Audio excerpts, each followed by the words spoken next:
Sakit da bakin sa tali ko na tali ni mo turang Jesu Kristo da ba bin bin ako lep ni ato sa chuna bi maharo ni kalo ame da betal ko na bakibo pronon dol til kaon sa da betal men katul ni bula sa ba na mat tal kin sin ni mati leso no ngandra mo bi usekin ko la weekend ni ko member tanga na ken ba bo ina no da ba kasama the renewing of your mind wendo na tamen leso ni ba kai tamer na buna el libu weekend na tamatlot mai kasa tu na mbula ni nonang karabi kelu ni sanga ni baga iyo mi baga bui na non baka sam au sa ba din tang na mbula le nangam na mai sanda mai tao saranga na mbula ni karabi kelu sanga nga ne lon da menta tos e sanga ni dingo mara na no baka sama me mai ya na bisau e na no ndai la un da sala ko me kina bona kelu e do mi na bisau e ana ka chukopoli don ta mater tu bote Kristo o ko embulbo e takal na kamakao e ave me bona ka kedanga ina kai me vos ke no polo me bona no mubaka sam kada senga ni bona no mubaka sam ndo sa kulkul wi ko no mai la kautu ni no mugarabi kilo na no mumon e na mai kasa to kina no mubaka mbot e na mai tao na ndrenre biku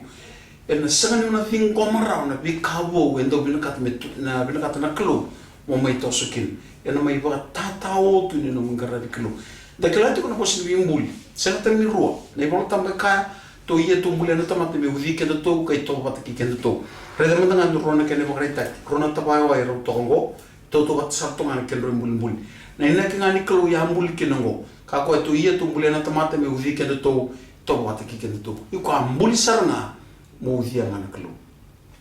ya ngani na ko mbuli ke santa ni ndona ka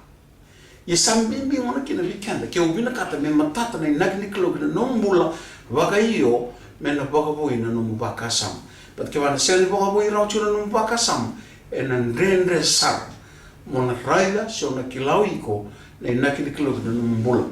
ninda raida na Roma na kena wase chini ka rua na chikine rua kato kina pula do kako ni baka toba ten kimdo kira sa baga burabura yendo mataidanga ni sa baga boy na lo mundo kilarau kina no lomani klo sayanga kabinaka kandondon sar and kene ko ande ko balangi batongo do not be conformed into this world but to be transformed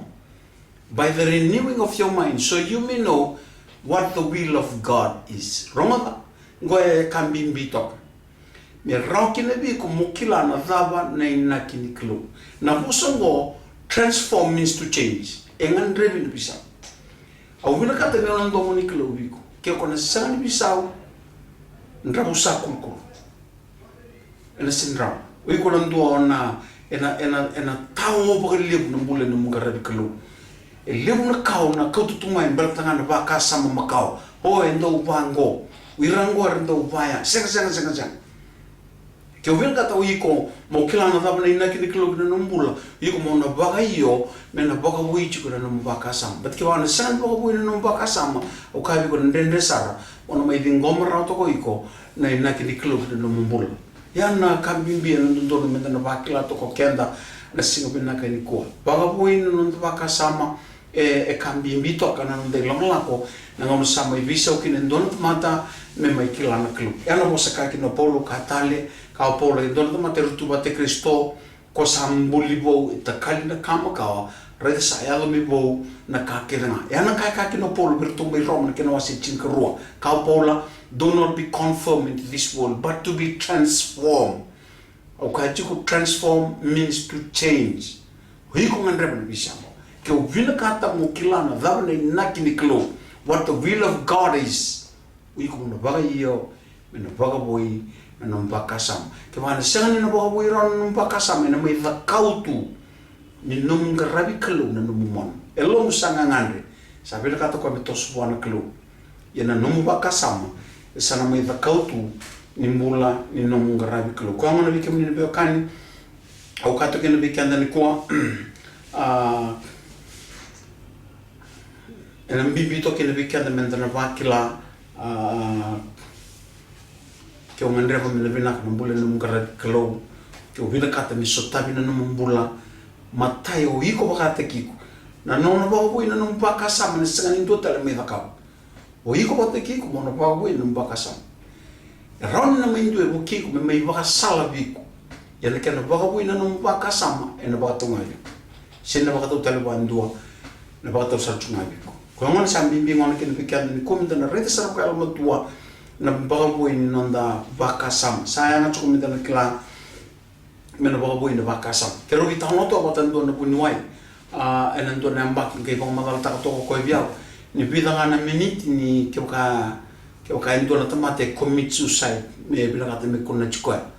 Na loma ni bida nga na minute ni sa sanga ni adora na oxygen kina mona mati ke bondo na sel mona. Ko ke bana ga mbula tal ko san sin ba klan do na ka. But na mona mati ni sa sanga ni adora na oxygen kina no mo. Yan na kay ba kan jina tak na buku kena pura enda mbula tiko kina mo. Yo ka tiko bika da nanda lisoni na boso go to transform means to change. Ya tu reda na dabar ni ka bikanda na klo na loma ni baingo ke me bale don meta na bakla na kini klo me ba bui ke na nda mona to change something me bisa ta ka sonka don me na bisa sonka nda bula ba yo me na bisa na bula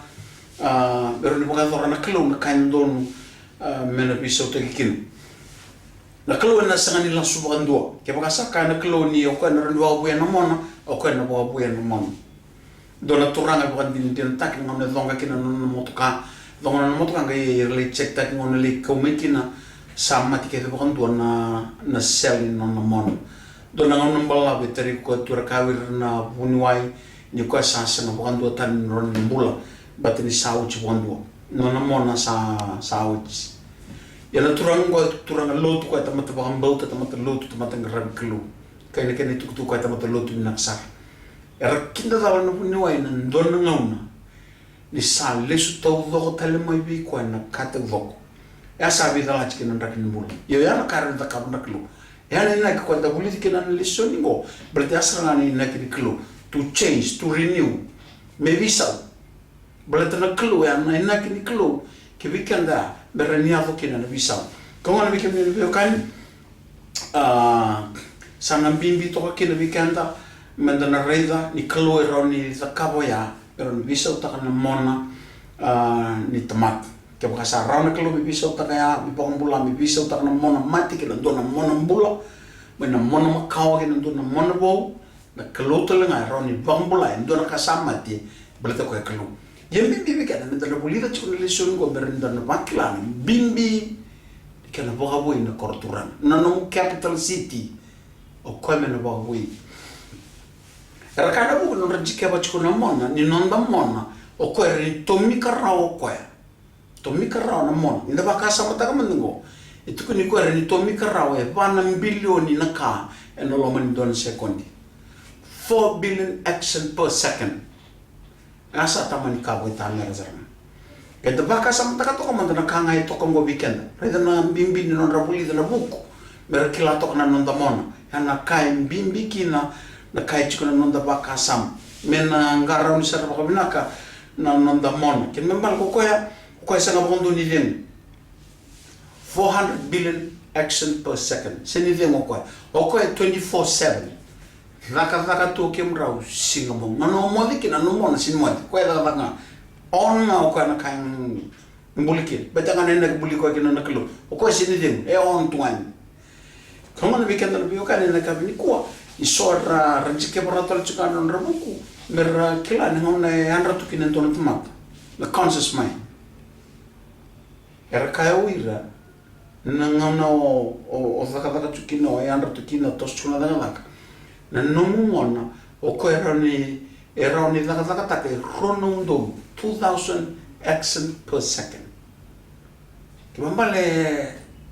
ambundo to na kai to ke sama wasar nga na bimbin ng baka sama eno vive ang sarto ko mendan na en rapa po kabi nakatok. Matini ka binakat me na matatok chungo. O hiko mo kileiko so di madoiko wana monitura mo Jesu Kristo. Okay? Wiko mo kiliko manda o Deo iko. Gona kai mbimbi kile biko. Ke baka unarani kiliko ena totosar na mo dingo na mo baka yo mer na biso taki na nanda baka sam. Ena fison kana wasiro na chikine chine bako tungo iko na nona vaka na klo. Ke mbale kain bimbi toka kinango oi kono na bosa boka bichi sak stock na kenna ba bande ba falangi ba tongo, for we are his workmanship, created in Christ Jesus for good works, which God prepared before that we would walk in them. Na bosongo workmanship design taki ko na clue. Ui ko kala na pattern ni clue ko design taki kina no mobile. Na pattern enda kila keda na isu kan do na swate na pinakati mele iduro mai na kaun do na pattern mo kauto wana nda udule sul na tela wari taka wana swate ngo wat kene isu mo tukuna ngandra ben do na swate me mai thula me bakana pattern ngo. Wiko kila chiko iko ni ngone design taki kina mbuli ko na clue iko ha design taki ko na pattern na clue iko design saranga mo thianga na pattern ni clue sangata ni design taki ko na clue na total na ka iko ha design na pattern na clue kongon bikan ni no kan na kam singa ni dai balatangan ni bimbi sa to kan ko bimbi kuntor ko mama de bimbi bi ko mokila oiko design taki ko na clue sangata ndo ni naki o design nga wiko mona uthianga na pattern nga ni clue kongon ka kuntori ko mamanda o nakata ni ko mokila chiko ka kuntori sa chiko ko mamanda tori ko chiko no iko endo to kana kambimbi ena matritu ena naki nda mbuli kino kenda ka ngandreba chiko mo ko chikenda ba malo ani kina ndolo no mer no le ngoma kino iko ni baka po ni baka sama sante ndore ni baka po no baka sama o iko mo no baka iyo merawa ni no baka po no baka sama balata ron tabawai toto batu tonga ora balata nda kalo o iko buli ko na kalo kina pattern sarangango or no dhikina na kalo leso na trawo no gametor chukoi no kena ndambuli chukoi no mani tolo na ka na yalo na yango patikina non da baka sama soul, spirit and body ono de trawo chukoi bikanda non leso na trawo nong masu mena buki kendar na kalo ena buki leso ngo mena ngono na ga wachkina leso ngo sa rawbiko mena baka buina no baka sama meranyo kilaki no iko na nakiti kalo kina no mbula so you will know what the will of God is. Nung masuk ni bakal ngotek endor na klo endo will listen mo. Amen.